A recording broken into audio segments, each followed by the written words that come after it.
Ça, c'est moi. Et imaginez maintenant que je sois un créateur de mode. Voilà, là, un look bien stylé comme ça c'est un truc de créateur. Et maintenant, imaginez que je vienne de designer ce magnifique pull de Noël. Bon, malheureusement, j'en ai qu'un seul exemplaire et en fait, j'ai pas assez d'argent pour me payer du matos photo de pro, louer un studio, embaucher des mannequins pour faire des essayages, etc. Mais par chance, je bidouille un peu avec l'IA et j'ai trouvé une technique qui va me permettre de résoudre tous mes problèmes globalement en 3 clics et gratuitement. Je vous montre tout ça, c'est parti. Juste avant de commencer, je vous le dis, j'ai mis un lien dans la description de la vidéo qui va vous permettre de télécharger gratuitement un document qui va récapituler tout ce que je vous dirai dans cette vidéo. C'est une petite fiche avec des captures d'écran pour savoir comment utiliser tel ou tel outil, les liens aussi tant qu'à faire pour y accéder. Donc voilà, si ça vous intéresse, premier lien en description, c'est téléchargeable gratuitement et ça vous sera d'une grande aide. Alors cette solution, je l'ai trouvée sur ce tweet là de Halim Al-Arashi, désolé pour la prononciation, et en fait il présentait vraiment très rapidement l'outil que je vais vous montrer. En fait ça paraissait tellement simple que je me suis dit non, c'est pas possible, mais bon voilà, j'ai quand même pris le temps d'essayer et donc cet outil, on va l'appeler Colors, ça ira plus vite et vraiment c'est simplissime. Et en fait le concept, c'est très simple. En fait vous déposez une image d'une personne, vous déposez à côté l'image d'un vêtement et du coup la personne va être habillée avec le vêtement que vous voulez. Alors il y a des exemples qui sont proposés en dessous où par exemple, je sais pas, si vous prenez cette femme là et vous lui mettez un t-shirt mini, donc là vous voyez j'ai fait 2 clics pour l'instant, donc on a bien le modèle ici et le but c'est que ce modèle porte le vêtement ici et ensuite vous faites run et là en fait ça va dépendre du nombre d'utilisateurs. Tiens, vous voyez là par exemple j'ai un message qui me dit qu'il y a quand même pas mal de monde qui est en train d'utiliser l'outil, donc ça va peut-être prendre du temps. Ça c'est en fonction du moment où vous allez utiliser Colors, mais vous allez voir que les résultats sont assez bluffants, donc je vais le laisser charger et on va voir après le résultat que ça donne. Et voilà, c'est terminé et vous voyez que le résultat est quand même vachement convaincant. Alors, il nous a fait un peu, en fait, c'est de l'inpainting, hein. Je sais pas comment ça marche techniquement derrière, mais vous voyez que là, il nous a rajouté un bras. Alors, c'est un petit peu bizarre, c'est pas très bien fait pour le coup, mais en tout cas, au niveau du vêtement, c'est très bien. Bon, alors maintenant qu'on s'est dit ça, c'est vrai que bon, ce sont les modèles qui nous sont proposés avec les vêtements proposés. Bon, on peut se dire, c'est un peu le truc d'exposition, c'est un peu facile. Donc, on va se faire des tests nous-mêmes avec des images qu'on aurait créées sur Midjourney. Par exemple, j'ai créé donc cette femme sur Midjourney, donc qui n'existe pas, et j'ai créé mon petit pull de Noël et donc on va faire exactement comme tout à l'heure, c'est-à-dire qu'on va glisser, déposer ici, donc on va mettre notre vêtement ici dans le step 2 et le step 1, on va glisser, déposer la photo de notre femme qui n'existe pas et ensuite on lancera juste run et voilà, ça sera tout, hein. Une fois qu'on a chargé nos 2 images, on a juste à faire run et c'est reparti. Donc c'est pour ça que je vous dis en 3 clics, vraiment vous pouvez rhabiller une personne et on va voir ce que ça donne avec des images créées sur Midjourney, ce qui fait que là c'est vraiment chouette parce que soit vous avez vraiment votre propre ligne de vêtements et à ce moment-là vous pouvez les faire essayer par des modèles que vous avez inventés sur Midjourney ou autre, soit vous mettez votre tronche et à côté vous avez le pull qui habille ou je sais pas quoi que vous voulez essayer avec grosse référence qui habille et comme ça vous voyez si ça vous va ou non, ça peut être une solution. Ou alors si vous êtes en train de créer des histoires avec Midjourney, créer une BD ou quoi, et voilà, vous avez vos vêtements récurrents. Voilà, j'invente des nouveaux concepts et normalement ça marche plutôt bien et après on va voir avec d'autres cas plus complexes et là vous voyez que ça met un petit peu de temps, mais je pense que il y a beaucoup d'utilisateurs qui utilisent l'outil actuellement, donc je vais faire une petite pause et on verra après. Voilà, on a notre image qui est en train de se charger et donc on va l'agrandir et franchement, ça donne un résultat qui est vraiment ouf. On a vraiment tous les détails qui sont respectés. On a les petits flocons, le nombre de branches là sur ces bois. On a les yeux, le nez, les 2 petits sourires là. Franchement, c'est bluffant comme truc. Donc vous voyez, ça marche super bien. Et alors on va faire d'autres tests quand même parce que j'ai envie de tester et d'ailleurs je vois aussi, attends, on peut lui mettre un soutif en fait là. Oui, en fait si c'est de l'inpainting au final ça veut dire qu'on peut habiller et déshabiller, hein, c'est tout à fait logique. Bon écoutez, on va faire le test en direct tant qu'à faire, mais c'est vrai que c'était pas trop prévu, donc on va le laisser charger puis on se retrouve après. Bon alors ça donne quoi ce petit résultat là, voyons voir ça. Bon écoutez, oui ça a l'air de marcher. Bon, on dirait plutôt une nuisette, hein. Je sais pas si c'est un soutien-gorge, mais bon après peut-être que j'aurais dû avoir une image un petit peu plus grande, on voit tout son corps. Bon, ça c'était juste pour s'amuser, mais ça a l'air de donner un résultat plutôt correct. Maintenant, ce qu'on va faire, c'est qu'on va tester avec quelque chose de plus compliqué, puisqu'on va prendre une image de profil, comme ça, pareil, créée sur Midjourney. On va la mettre sur l'outil et on va voir du coup s'il arrive à rester cohérent lorsqu'il s'agit d'avoir une photo de profil, ce qui va être beaucoup plus compliqué, je pense, mais on va tester ça. Alors là, vraiment, c'est bluffant. Donc il y a le résultat qui vient d'apparaître et vous voyez à droite, franchement, mais c'est incroyable qu'il ait réussi à faire ça. On va le regardez en grand, on a toujours nos petits flocons, là, les deux petits sourires, le nez, les yeux. Enfin, franchement, c'est incroyable ce qu'il a réussi à me faire. Je sais pas comment. Donc, j'ai vraiment hâte que vous testiez et que vous me disiez, puisque c'est gratuit, que c'est super simple à utiliser et que ce soit même de profil ou de face, bah écoutez, ça marche super bien. Alors maintenant, quand même, il faut que je vous parle des quelques limites de cet outil qui est vraiment top, mais qui présente quelques limites pour le moment. On va changer complètement de vêtements et vous allez comprendre où je veux en venir. Donc ce que je vais faire, c'est que je vais utiliser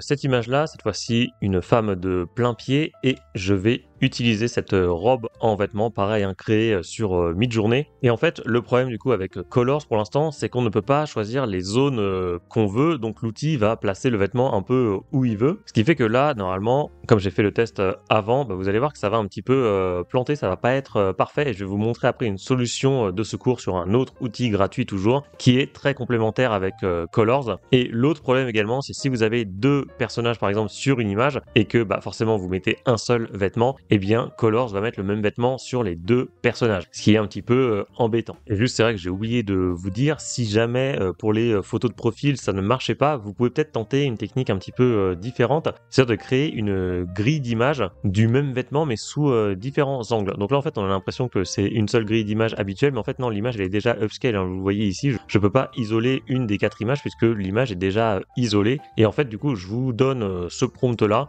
que vous retrouverez dans le petit doc à télécharger que j'ai mis dans la description. Et par exemple, après, vous pouvez extraire avec une capture d'écran, par exemple, l'image en bas à gauche, et comme ça, vous aurez une image de profil. Ça peut vous aider, je vous dis pas que ça marchera à chaque fois, mais c'est une solution que je vous propose. Comme ça, vous avez à la fois le vêtement de face, de dos, de profil, etc. Le prompt, il marche pas à 100%, mais là, en tout cas, ça donnait un bon résultat. Donc voilà, je vous dis, vous pouvez aussi procéder comme ça. Ça peut être une solution de rechange. Voilà, on y est. Vous allez comprendre ce que je vous disais précédemment, c'est-à-dire que là, la robe, en fait, il en a fait la moitié, quoi. Il m'a fait le haut, et en fait, elle est toujours en pyjama en dessous. Donc en fait, l'idéal, ça serait d'avoir une sorte de brush qui permettrait de sélectionner le bas également de pyjama, ou en fait simplement la zone qu'on veut sélectionner pour que l'outil se plie à notre sélection. Et là, c'est pas le cas, et malheureusement, on est un petit peu bloqué. Là, c'est l'une des limites de l'outil avec le fait d'avoir deux personnages qui auront le même vêtement. Et c'est pour ça que je vous ai dit que j'allais vous présenter un autre outil donc qui s'appelle Defocus.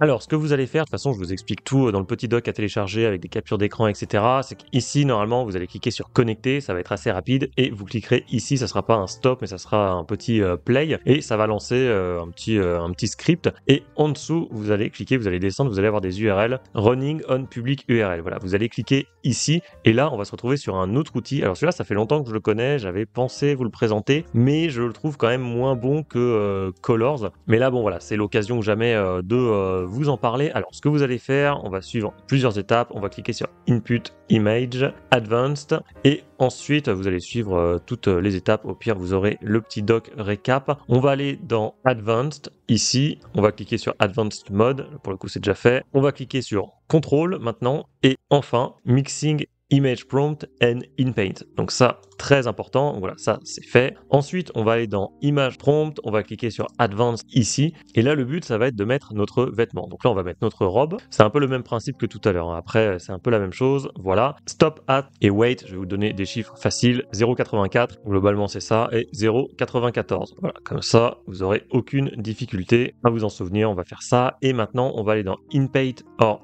Outpaint, et cette fois-ci on va mettre notre modèle qui est ici, on va glisser l'image, et maintenant ce qui est bien avec cet outil, c'est qu'on peut avoir la broche ici, et donc on peut sélectionner la zone qui nous intéresse, et à ce moment-là l'outil va se plier forcément à la zone sélectionnée, alors que tout à l'heure je vous avais montré sur le tout premier exemple avec la femme là qui avait un bras, alors pas un bras en plus, mais en tout cas l'outil nous avait inventé un bras dans une position qui n'était pas la même que sur l'image originale. Donc on fait ça. Là vous voyez, j'ai sélectionné une zone qui ressemble globalement à celle de la robe, et ensuite vous pouvez faire Generate, et c'est tout. Il n'y a même pas besoin de prompt, et on va attendre du coup maintenant que ça se crée. Alors après vous avez des settings, vous pouvez choisir le format, la qualité. Donc là c'est 45 steps, là on est sur 25 steps, donc ça sera plus long forcément, mais normalement la qualité sera meilleure. Et Extreme Speed, ça va aller beaucoup plus vite, mais la qualité sera moins bonne. Vous pouvez choisir le nombre d'images que ça va vous générer. Ici j'en ai choisi qu'une seule, donc on va le laisser charger et on va voir les résultats. Et surtout, on verra que on peut le faire en 2 fois. Je vais vous montrer comment ça marche. Là, on voit ce qui est chouette, c'est que ça nous a du coup généré la robe, donc qui est quand même assez ressemblante, hein. C'est quand même pas mal. Et ça a créé cette robe uniquement sur la partie du corps que j'avais demandé. Donc ça, c'est vraiment très très cool. Et après, ce que vous pouvez faire, vous pouvez reprendre cette image-là et la remettre dans l'outil. Donc par exemple, pour faire ouvrir l'image dans un nouvel onglet, vous allez la voir ici. Et maintenant, vous pouvez dégager cette photo-là, l'image de base. Je pense que vous pouvez même retirer la robe éventuellement et vous faites glisser l'image ici. Et comme ça, vous pouvez en faire de l'inpainting. Alors, est-ce que ça va marcher? J'en sais rien, mais peut-être qu'on peut essayer de lui retirer les bretelles là. Hop, on peut faire ça comme ça. Peut-être qu'ici, on peut mettre un prompt négatif, c'est-à-dire red dress. Et là, pour le coup, on peut peut-être mettre skin, tout simplement, ou white skin colors ou quelque chose dans le genre. On va voir ce que ça va donner, hein, je garantis pas le truc, mais au moins voilà, vous avez compris le principe. C'est-à-dire que même si c'est pas parfait, et bien derrière vous pouvez quand même essayer de retravailler l'image. Alors moi, de focus, je le trouve moins bon que colors pour remplacer les vêtements, mais là quand même reconnaissez que c'est pas mal. Après, sur des motifs plus complexes,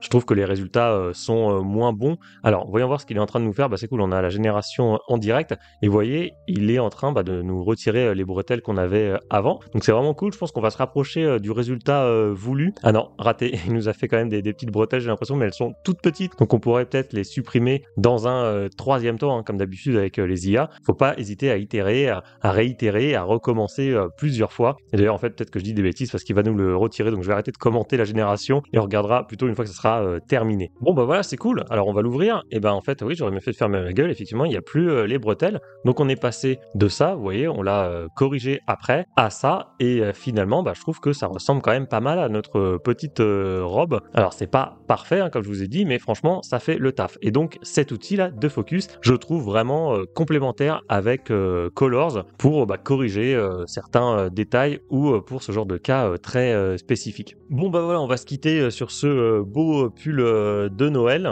Vous me direz en commentaire si vous connaissiez ces outils et si vous pensez que ça pourrait vous servir ou non. Moi je trouve ça vraiment chouette, ça marche vraiment très bien, en plus c'est gratuit, alors parfois ça met un petit peu de temps, mais franchement globalement en 1 minute on a les résultats qu'on veut. Pour rappel, vous avez la fiche téléchargeable gratuitement dans la description, ça va tout vous résumer avec des captures d'écran, les process à suivre, tous les liens pour accéder aux outils, tout ça, comme ça vous pourrez tout tester par vous-même. Et enfin, je vous affiche en plein milieu de votre écran le tuto que j'avais fait sur l'outil Focus. Alors oui, ça ressemble énormément à des Focus, ça va être le même principe, et c'était en gros pour vous montrer comment modifier des photos perso sur Focus, et vous allez voir que c'est très simple à utiliser. Donc si vous n'avez pas vu ce tuto, je vous invite vivement à le regarder.